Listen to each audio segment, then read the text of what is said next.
Hello, we only got 2 rounds left to go in the Premier League there, and so many clubs with so many things to fight for with the Champions League, Europa League, and safety. So, should be promising to be one of the most exciting finishes in Premier League history. So, stay tuned for that, despite there being no fans in the stadium. So, I'll go through what happened in week 36 games there, a few different upsets and good results for some clubs, and some bad results for other clubs that leave them in trouble of trying to achieve what they setting out to do. And then I'll go through my predictions as well as Roberto Hollis and Carvin White, who got a fall from last week, see how he got on, and then go through the matches in week 37, head-to-head record, odds of the games, and then my scoreline predictions. So first up, Chelsea against Norwich. We did manage to get the 3 points, just a 1-0 win. So it was a lot closer than what it should have been, as we should have took our chances a bit more. But ultimately, Duo, and stoppage time of the first half gave us the win there, which definitely needed, as it's a big fight between us, Leicester and Manchester United for the Champions League spots. Tottenham 3-1 winners against Newcastle. Son Heung-min for Tottenham, which they equalised for Newcastle, but Harry Kane managed to get a double to give them the win. Burnley and Wolves turned out to be a 1-1 draw. Jimenez for Wolves, 76 minutes, and then Burnley Chris Wood, the Kiwi, the New Zealander, went on form. 96-minute penalty kick after missing an open goal gave them a point. Manchester City 2-1 winners against Bournemouth. Silva and Jesus for City. Bournemouth with a late consolation goal with Brooks. They couldn't nick another one, which could potentially be costly. Arsenal surprising Liverpool, the champions, 2-1, coming in from behind after Mane opened the scoring for Liverpool. Couple of mistakes at the back defensively, and 2 of the 3 shots that Arsenal had on goal with Lacazette and Nelson, and onslaughted in the second half, ultimately managed to finally pick up a win against one of the top teams. Very weird stuff for Arsenal. Everton and Aston Villa turned out to be a 1-1 draw. Aston Villa scoring a crucial goal with Kosa, but Walcott 87-minute goal for Everton means Aston Villa are missing a vital 3 points, just the 1 point here, so let's see how costly that turns out to be. Leicester 2-0 winners against Sheffield United with Perez and Gray. Southampton and Brighton was a 1-1 draw. Mopay for Brighton, Danny Ings for Southampton. Manchester United, unfortunately, they did beat Crystal Palace 2-0 with Rashford and Martial on the score sheet. And the big match, the relegation battle between West Ham and Watford, gave West Ham a 3-1 win. A very early goals in that game with Antonio and Sojek in the first 10 minutes. Weiss made it 3-0 before half-time.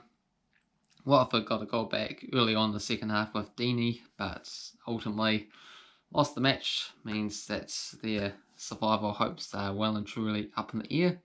But for West Ham, with the goal difference and a 6 points lead over the bottom there, they are surely going to be safe. So good news for Carvin White, who's a West Ham supporter, and funny enough, Watford's Roberto Hollis, who's been getting involved in my videos as well too.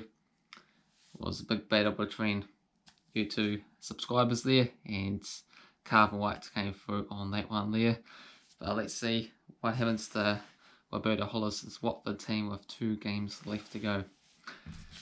Alright, so let's go over the results there. For me, I managed to get 4 results correct out of 10, including 2 correct scores.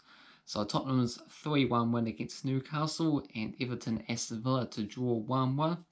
Other 2 games that got right, Chelsea and Manchester City to win, for the win very, very easily, but just by the 1 goal at the end.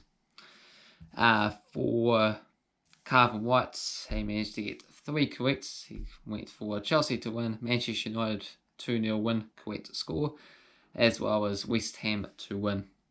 So back to his own team, and my team was 2 of the 3, and the other one he managed to get correct score. So, and all the rest, bit of a shambles. And for Berto Hollis, managed to get 4 correct out of 10 as well too, I believe. No, 3 correct out of... No, 4 correct out of 10, sorry. So Chelsea, Manchester City, Tottenham and Manchester United all to win there. So I managed to sneak it due to the fact that I had a couple of correct scores this time around.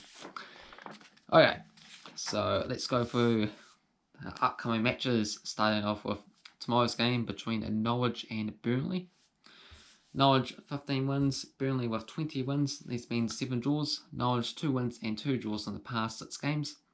Norwich $3.30, draw at $3.30, Burnley $2.25.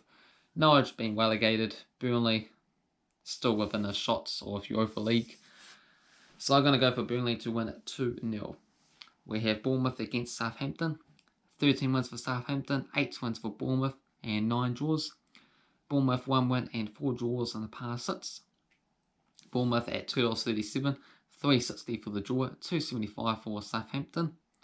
Bournemouth are the ones that need the points here also, playing at home. So I'm going to go for a 2-1 Bournemouth win. We have Tottenham against Leicester. 56 wins for Tottenham, 36 for Leicester, 21 draws. Tottenham 3 wins in the past 4.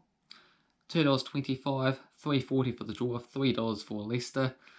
Big game for both sides. Tottenham trying to get up there, get a Europa League spot. For Leicester, they're trying to cling on and get a Champions League position. Going to go for Tottenham here, which would help my team, of course, as well too. I'm going to go for a Tottenham 3-2 scoreline. We have Sheffield United against Everton. 48 wins for Sheffield, 53 for Everton, and 31 draws. Sheffield 1 win and 2 draws in the past 6 games. $2.10 at home, $3.20 for the draw, $3.50 for Everton. Going to go for a 2-0 Sheffield United victory. We have Brighton against Newcastle. 10 wins for Brighton, 9 wins for Newcastle and 6 draws. Brighton 2 wins and 3 draws in the past 5 games. $1.83 for Brighton, $3.30 for the draw, $4.20 for Newcastle. Brighton technically not safe mathematically, but really they are. But a 1-1 draw would rule any impossible stuff to become possible. We have Wolves against Crystal Palace. 26 wins for Wolves, 21 wins for Crystal Palace and 19 draws. Palace 4 wins and 2 draws in the past 7 games. Wolves big favourites at home at $1.40, $3.75 for the draw, $7.50 for Crystal Palace. Going to go for a 2-1 victory for Wolves. We have Watford against Manchester City. 19 wins for Manchester City, 6 wins for Watford and 5 draws. Manchester City winning the past 12 games. It was all the way back in 1989 since Watford managed to get a win against City. So it's $8.50 for Watford, $5.50 for the draw, $1.28 for Manchester City. Unfortunately, even though Manchester City don't have anything to play for whatsoever, they're going to finish second, where Watford's need to get the points to try and stay up. I think this one is a bit of a too hard game and a too difficult basket there for Watford to get anything out of it. They quite often get destroyed by Manchester City, so I'm going to go for a 3-0 Manchester City win. We have Aston Villa against Arsenal. 66 wins for Aston Villa, 83 for Arsenal, 45 draws. Arsenal last 7 games managed to win in a row. $3.30 for Aston Villa, $3.60 for the draw, $1.91 for Arsenal. Watford will be interested in what happens in this game. They will be Arsenal supporters. And I'm going to go for Arsenal here. Arsenal do have something to play for, so this should be a good match. Going to go for a 2-0 Arsenal win. We have Manchester United against West Ham. 66 wins for Manchester United, 45 for West Ham, 31 draws.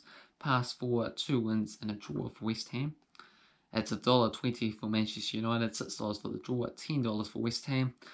For the most part, Manchester United have been doing very well indeed, picking up a number of wins, and even when it looked like they might slip off in the last game against Crystal Palace, they turned up again and managed to get a win after that stumble against Southampton previously. West Ham effectively are going to be safe now because of their goal difference, 6 points lead over the bottom, thanks to beating Watford in their last game there. So there won't be as much commitment as there would be otherwise. So I'm going to go for a 3-1 Manchester United win. And last game, the biggest game of the lot, it's Liverpool against my Chelsea team. So we have 80 wins for Liverpool, 64 for Chelsea, and 41 draws. Chelsea 3 wins and a draw in the past 5. It's $1.91 for Liverpool, $3.60 for the draw, $3.40 for Chelsea. Liverpool have gone a few 2 or 3 years unbeaten at home in the Premier League, but this might be the best opportunity for that streak to end, considering that they already are league champions. They can't get the maximum point total, and it's a little bit lackluster, not enough to play for necessarily for them at the moment, and Chelsea need to get as many points as possible to leave it in our own hands. 2 wins out of 2 in a final 2 matches is the only way to do so. So we have Liverpool and we have Wolves in the last day of the season. So it'll be really nice to get a victory here against Liverpool. But it could be pretty tricky considering it's something like a 58 game unbeaten streak. So it'll be interesting to see how much the unbeaten streak at Anfield means to Liverpool and whether or not they will turn up for this game. But I've got to go for my Chelsea team here to get a 2-1 victory. So those are my thoughts and predictions. Feel free to get involved, put your own thoughts, predictions down below. Who do you think's going to make those Champions League positions? Who's going to get the Europa League? Who is unfortunately going to get relegated? And until next time, thumbs up, subscribe, and be back again for the final match day very soon. Cheers.